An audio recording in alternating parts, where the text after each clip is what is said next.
Hi girls, hello, it's Mrs. Newkirk. If you are watching this video, you have probably learned that I am working from home this week. So since I'm working from home, I wanted to do something special for my girls groups. I know some of you, we don't always have necessarily a lesson, we kind of have an activity. But I have a book that just arrived. It was on like a pre-order list and I just got it. It's actually for my daughter, and I know you're probably like, Mrs. Newkirk, your daughter's like 1 year old. Well, it's kind of has to do with history, and it's something she's going to grow into, and it's like the most inspiring, I feel like women's girl power book that I have right now, and it's new, so I'm kind of excited.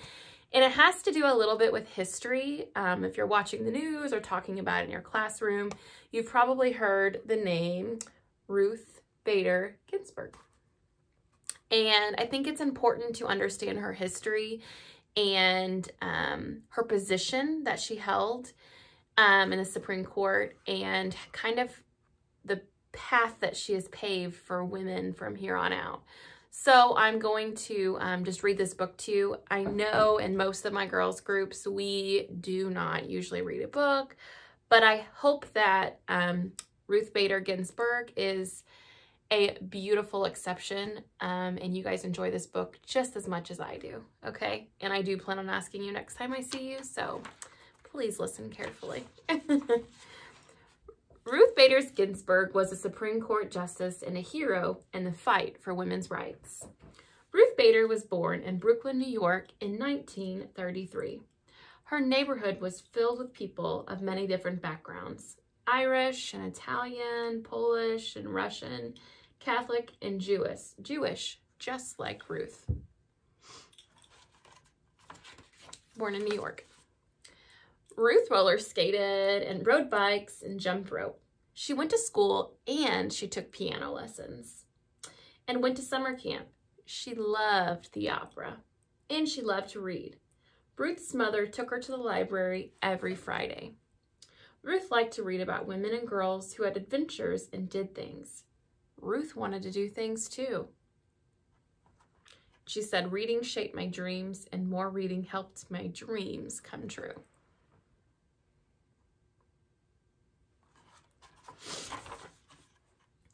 But not everyone in the United States had the opportunity to do things they wanted.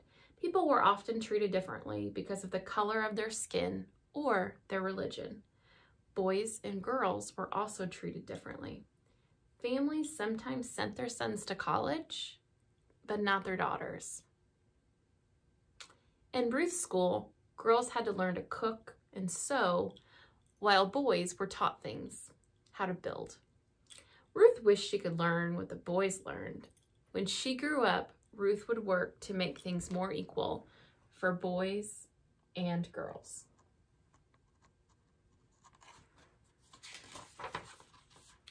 Ruth's parents hadn't gone to college, but her mother encouraged her to get a good education. Ruth's mom wanted her to grow up to be independent. She taught Ruth to stand up for her beliefs, but not to waste her time being angry. So education was really important in her house. Ruth worked really hard and got good grades. When she graduated from high school, she won a scholarship to Cornell University. The other students were impressed with how smart Ruth was.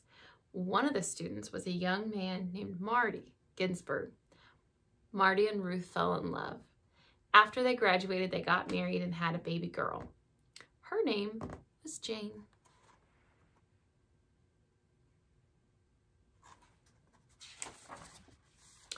Ruth believed lawyers could help people by making sure the law treated everyone fairly.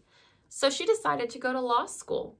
It was tough being married with a new baby, but Ruth was determined. She was one of the top of the students in her law class.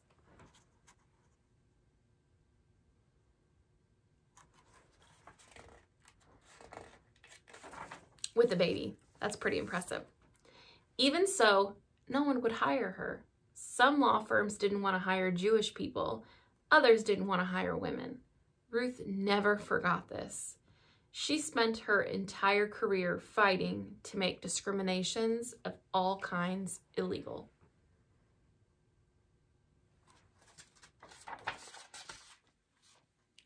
Ruth decided to become a law professor. There were very few law professors in the United States who were women, but that didn't stop her. Ruth also co-founded the Women's Rights Project to fight for women's equality under the law, and Ruth and Marty welcomed a new baby, James, to their family. Moving mountains, crushing goals, and still having babies. I love it. For the next several years, Ruth argued case after case to help expand women's equality. Some of the cases were presented to the highest court in the United States, the Supreme Court. Ruth argued that men and women should be treated the same by their employers, by the government, and by the law. And with each case that she won, the law moved closer and closer to treating everyone equally. Ruth spent decades in law school as a professor with the cases she argued, paving the way for women. She was known to be hardworking and fair. In 1980, Ruth became a judge in Washington, D.C., and in 1993, President Bill Clinton nominated Ruth to the United States Supreme Court. Ruth became the second woman and the first Jewish woman in the history as a U.S. Supreme Court justice.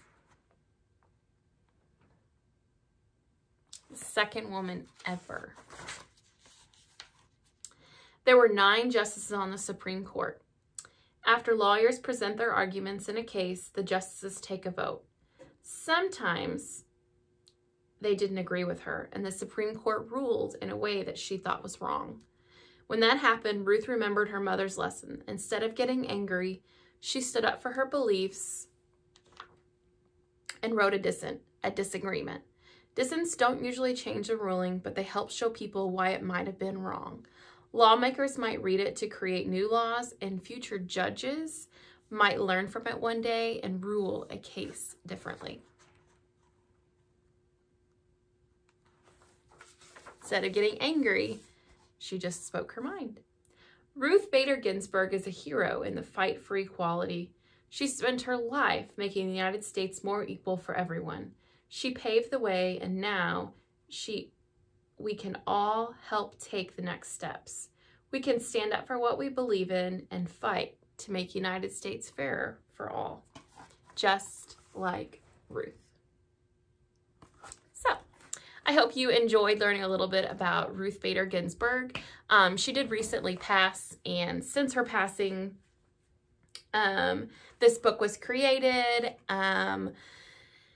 and it's kind of shed light on how far our country has come with women and rights. And I hope that this is inspiring to you, to let you know that, like, you know, you have equal rights. And I hope that that is just something that sticks in the back of your mind, that people have kind of paved your way. And, you know, just because you have a family or just because you have a job or you want a family doesn't mean that you can't have a career too. So I think that this was inspirational. I can't wait to teach my daughter about her. So I was excited to kind of teach you guys a little bit about Ruth Bader and to get your opinions and kind of what you thought. So I'll be talking to you next time I see you about Ruth Bader Ginsburg. All right.